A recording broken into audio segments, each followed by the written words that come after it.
Commission ಪಡಿತಾ ಇದ್ದ ಸಂದರ್ಭದಲ್ಲಿ ಬಿಜೆಪಿ ಶಾಸಕ ಲಾಕ್ ಆಗಿದ್ದಾರೆ. ಲೋಕಾಯುಕ್ತ ಬಲೆಗೆ ಬಿದ್ದಿರೋದು ಚಂದ್ರ ಲಮಾಣಿ. ಗುತ್ತಿಗೆದಾರ ವಿಜಯ್ ಪೂಜಾರ್ ಬಳಿ ಕಮಿಷನ್ ಪಡಿತಾ ಇದ್ದ ಸಂದರ್ಭದಲ್ಲಿ ರೆಡ್ ಹ್ಯಾಂಡ್ ಆಗಿ ಸಿಕ್ಕಾಕೊಂಡಿದ್ದಾರೆ. ಕಮಿಷನ್ ಪಡೆಯುವ ವೇಳೆ ಬಿಜೆಪಿ ಶಾಸಕ ಲಾಕ್ ಆಗಿರೋದು. ಲೋಕಾಯುಕ್ತ ಬಲೆಗೆ ಬಿದ್ದಿರೋದು ಚಂದ್ರ ಲಮಾಣಿ. ಗುತ್ತಿಗೆದಾರ ವಿಜಯ ಪೂಜಾರ್ ಬಳಿ ಕಮಿಷನ್ ಪಡಿತಾ ಇದ್ದ ಸಂದರ್ಭದಲ್ಲಿ ಸಿಕ್ಕಿ ಹಾಕೊಂಡಿರೋದು. ಸುಮಾರು 11 ಲಕ್ಷ ರೂಪಾಯಿ ಕಮಿಷನ್ಗೆ ಡಿಮ್ಯಾಂಡ್ ಮಾಡಿದ್ದ ಶಾಸಕ. ಸಣ್ಣ ನೀರಾವರಿ ಇಲಾಖೆಯ ಕಾಮಗಾರಿಯಲ್ಲಿ ಕಮಿಷನ್ ಪಡೆದ ಆರೋಪ ಕೇಳಿಬರ್ತಾ ಇದೆ. ರಸ್ತೆಯ ಎರಡೂ ಬದಿ ತಡೆಗೋಡೆಯನ್ನ ನಿರ್ಮಾಣ ಮಾಡುವ ಕಾಮಗಾರಿಗೆ ಸಂಬಂಧಪಟ್ಟ ಹಾಗೆ ಕಮಿಷನ್ಗೆ ಬೇಡಿಕೆ ಇಟ್ಟಿದ್ರು ಚಂದ್ರ ಲಮಾಣಿ ಅನ್ನೋದು.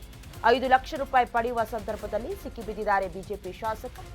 ತಮ್ಮ ಆಸ್ಪತ್ರೆಯಲ್ಲೇ ಲೋಕ ಬಲೆಗೆ ಬಿದ್ದಿರೋದು ಶಾಸಕ. ಕಮಿಷನ್ ನೀಡೋದಕ್ಕೆ ಇಷ್ಟವಿಲ್ಲದೆ ಲೋಕಾಯುಕ್ತರಿಗೆ ದೂರನ್ನ ನೀಡಿದ್ದಾರೆ. ಸದ್ಯ ಕಮಿಷನ್ ಪಡೆಯುವ ವೇಳೆ ಬಿಜೆಪಿ ಶಾಸಕ ಲಾಕ್ ಆಗಿರೋದು. ಲೋಕಾಯುಕ್ತ ಬಲೆಗೆ ಬಿದ್ದಿದ್ದಾರೆ ಚಂದ್ರ ಲಮಾಣಿ. ಗುತ್ತಿಗೆದಾರರಾದಂತಹ ವಿಜಯ ಪೂಜಾರ್ ಅವರ ಹತ್ರ ಕಮಿಷನ್ ಪಡಿತಾ ಇದ್ದ ಸಂದರ್ಭದಲ್ಲಿ ಸಿಕ್ಕಾಕೊಂಡಿರೋದು 11 ಲಕ್ಷ ರೂಪಾಯಿ ಕಮಿಷನ್. 1-2 ರೂಪಾಯಿ ಅಲ್ಲ. ಸಣ್ಣ ನೀರಾವರಿ ಇಲಾಖೆಯ ಕಾಮಗಾರಿಯಲ್ಲಿ ಕಮಿಷನ್ ಪಡ್ಕೊಳ್ತಾ ಇದ್ದ ಸಂದರ್ಭದಲ್ಲಿ ಸಿಕ್ಕಾಕೊಂಡಿದ್ದಾರೆ. ಈ ರಸ್ತೆಯಲ್ಲಿ 2 ಕಡೆ ತಡೆಗೋಡೆ ಇರುತ್ತಲ್ಲ, ಇದು ನಿರ್ಮಾಣ ಮಾಡೋದಕ್ಕಂತ ಕಾಮಗಾರಿ ನಡೀತಾ ಇತ್ತು. ಕಾಮಗಾರಿಗೆ ಸಂಬಂಧಪಟ್ಟಂತೆ ಕಮಿಷನ್ಗೆ ಬೇಡಿಕೆಯನ್ನು ಇಟ್ಟಿದ್ರು. ಇಷ್ಟು ದುಡ್ಡು ಕೊಟ್ರೆ ನಾವು ಮಾಡ್ಕೊಡ್ತೀವಿ ಅನ್ನೋದಾಗಿ 5 ಲಕ್ಷ ಪಡಿತಾ ಇದ್ದ ಸಂದರ್ಭದಲ್ಲಿ ಬಿಜೆಪಿ ಶಾಸಕ ಸಿಕ್ಕು ಬಿದ್ದಿದ್ದಾರೆ.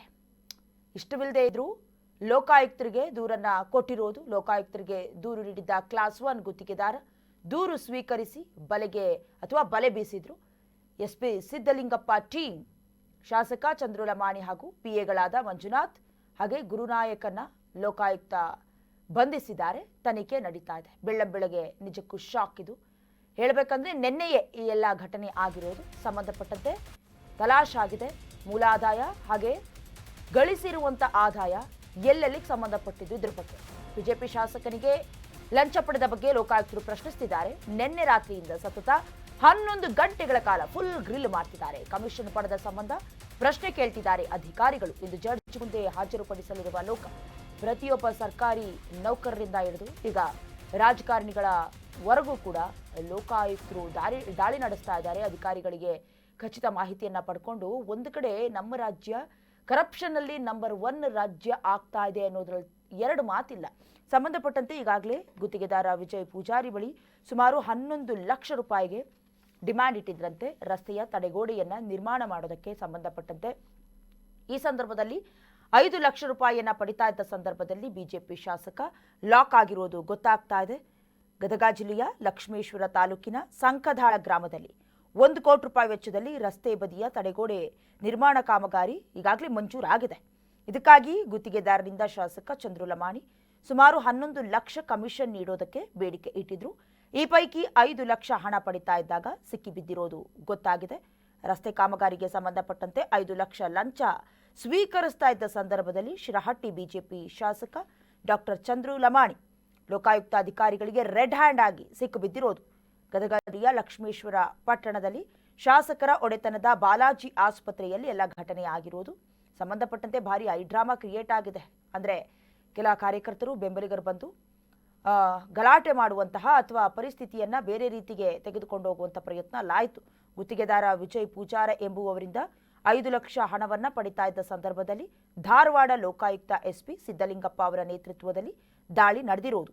ಗದಗ ಜಿಲ್ಲೆಯ ಲಕ್ಷ್ಮೇಶ್ವರ ತಾಲೂಕಿನ ಸಂಕದಾಳ ಗ್ರಾಮದಲ್ಲಿ ಈಗಾಗಲೇ 1 ಕೋಟಿ ರೂಪಾಯಿ ವೆಚ್ಚದಲ್ಲಿ ರಸ್ತೆ ಬದಿಯ ತಡೆಗೋಡೆ ನಿರ್ಮಾಣ ಕಾರ್ಯ ಮಂಜೂರಾಗಿದೆ. ಇದಕ್ಕಾಗಿ ಗುತ್ತಿಗೆದಾರ ವಿಜಯ ಪೂಜಾರ ಎಂಬುವವರ ಬಳಿ ಗುತ್ತಿಗೆಗೆ ಅಂತ ಶಾಸಕ 11 ಲಕ್ಷ ಡೀಲ್ ಮಾಡಿಕೊಂಡಿದ್ರು ಅನ್ನುವ ವಿಚಾರ ಗೊತ್ತಾಗಿದೆ. ಸಂಬಂಧಪಟ್ಟಂತೆ ಈಗಾಗಲೇ ಗುತ್ತಿಗೆದಾರ ವಿಜಯ್ ಪೂಜಾರ 5 ಲಕ್ಷ ಹಣವನ್ನ ಶಾಸಕರಿಗೆ ನೀಡ್ತಾ ಇದ್ದ ಸಂದರ್ಭದಲ್ಲಿ ಲೋಕಾಯುಕ್ತ ಅಧಿಕಾರಿಗಳು ದಾಳಿ ಮಾಡಿದ್ದಾರೆ. ರೆಡ್ ಹ್ಯಾಂಡ್ ಆಗಿ ಸಿಕ್ಕಿಬಿದ್ದಿದ್ದಾರೆ. ಸದ್ಯ ಶಾಸಕ ಚಂದ್ರ ಲಮಾಣಿ ಹಾಗೆ ಸರ್ಕಾರಿ ಪಿಎ ಮಂಜುನಾಥ ವಾಲ್ಮೀಕಿ ಹಾಗೂ ಶಾಸಕರ ಖಾಸಗಿ ಪಿಎ ಗುರು ಲಮಾಣಿ ಅವರನ್ನ ಲೋಕಾಯುಕ್ತ ಅಧಿಕಾರಿಗಳು ವಶಕ್ಕೆ ಪಡೆದು ವಿಚಾರಣೆಯನ್ನ ನಡೆಸ್ತಾ ಇದ್ದಾರೆ. ಮೂಲಾದಾಯ ಹಾಗೆ ಎಷ್ಟು ಗಳಿಕೆ ಮಾಡಿದ್ದಾರೆ ಸಂಬಂಧಪಟ್ಟಂತ ದಾಖಲಾತಿಗಳು ಜೊತೆಗೆ ರೆಡ್ ಹ್ಯಾಂಡ್ ಆಗಿ ಸಿಕ್ಕಿಬಿದ್ದಿರೋದ್ರಿಂದ ಬಹಳಷ್ಟು ಉರುಳಾಗಿ ಪರಿಣಮಿಸ್ತಾ ಇದೆ. ಸದ್ಯ ಕಮಿಷನ್ ಸಂಬಂಧ ಕೆಲ ಪ್ರಶ್ನೆಗಳನ್ನ ಅಧಿಕಾರಿಗಳು ಕೇಳ್ತಿದ್ದಾರೆ ಅನ್ನೋದು ಕೂಡ ಗೊತ್ತಾಗ್ತಾ ಇದೆ. ನಿನ್ನೆ ರಾತ್ರಿಯಿಂದ ಇಲ್ಲಿವರೆಗೂ ಸತತ 11 ಗಂಟೆಗಳ ಕಾಲ ಫುಲ್ ಗ್ರಿಲ್ ಆಗ್ತಾ ಇದೆ. ಜೊತೆಗೆ ಸಂಬಂಧಪಟ್ಟ ಹಾಗೆ ಇಂದು ಜಡ್ಜ್ ಮುಂದೆ ಹಾಜರುಪಡಿಸ್ತಾರೆ ಲೋಕಾಯುಕ್ತರು. ಯಾವ ಕಾರಣಕ್ಕೆ ಏನು ಎತ್ತ ಅಂತ ಹಾಗೆ ಇನ್ನಷ್ಟು ದಿನಗಳ ಕಾಲ ಅಥವಾ ಇನ್ನಷ್ಟು ಗಂಟೆಗಳ ಕಾಲ ಈ ವಿಚಾರಣೆ ನಡೆಯುವ ಸಾಧ್ಯತೆ ದಟ್ಟವಾಗಿದೆ.